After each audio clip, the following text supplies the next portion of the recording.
জন্মদিন পালন করা ইসলামে কতটুকু বৈধ? এটাও একটি ভালো প্রশ্ন। এখন তো শুধু জন্মদিন না, বার্থডে, ম্যারিজ ডে, মরণ ডে, তারপরে খাতনা ডে, এই যত রকমের দিবস আছে সব এখন পালন করা শুরু হয়েছে। বিশ্বাস করুন, মুসলমানদের জন্য জন্মদিন, বিবাহ দিবস ইত্যাদি পালন করা শরীয়তে এর কোনো ভিত্তি নাই। আপনাদেরকে একথা স্পষ্টভাবে জানতে হবে। বিশেষ করে শহরে ম্যারিজ ডেটা যে পালন করে, একটু যদি লজ্জা শরম থাকে, নাতি পুতি আছে, বউ আছে, পুত্রবধূ আছে, কোন কোন জায়গায় শোনা যায় পুত্রবধূরা শাশুড়িকে সাজাইয়া আর ছেলেরা বাপের সাজাইয়া তারপরে এক ঘরের মধ্যে দিয়ে দেয়।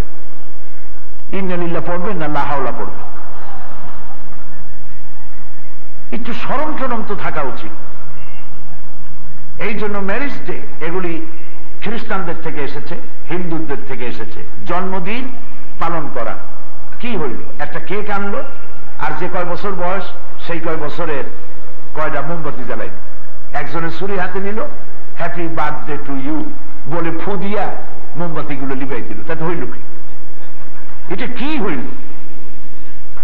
কিছুই হইল। কাজী এগুলি এমনকি মুহাম্মদ রাসূলুল্লাহ সাল্লাল্লাহু আলাইহি সাল্লামের জন্মদিবস, মৃত্যু দিবস পালন করারও শরীয়তের কোনো সিদ্ধান্ত নাই। আমাদের দেশে যারা এগুলি করে, এগুলি সুস্পষ্ট বিদআত। নবী করিম সাল্লাল্লাহু আলাইহি ওয়াসাল্লাম যেদিন পৃথিবীতে এসেছেন সেই দিন, অথবা যেদিন ইন্তেকাল করেছেন, একই দিনে এসেছেন, একই দিন ইন্তেকাল করেছেন, এই দিবস উদযাপন করা। আপনারা কি বলতে পারবেন যে সাহাবীদের চাইতে আমরা রাসূলুল্লাহকে বেশি ভালোবাসি? বলেন, পারবেন কেউ বলতে? তারা জীবন দিয়েছেন, তারা রক্ত দিয়েছেন।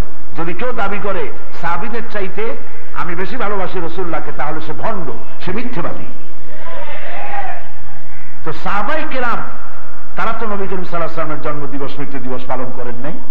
এই জন্য জন্মদিবস, মৃত্যু দিবস, বিবাহ দিবস আর এই জাতীয় দিবস পালন করা মরলে পরে কুলখানি আর 40 এ সবগুলো বেদাত, শরীয়তের কোনো ভিত্তি নেই।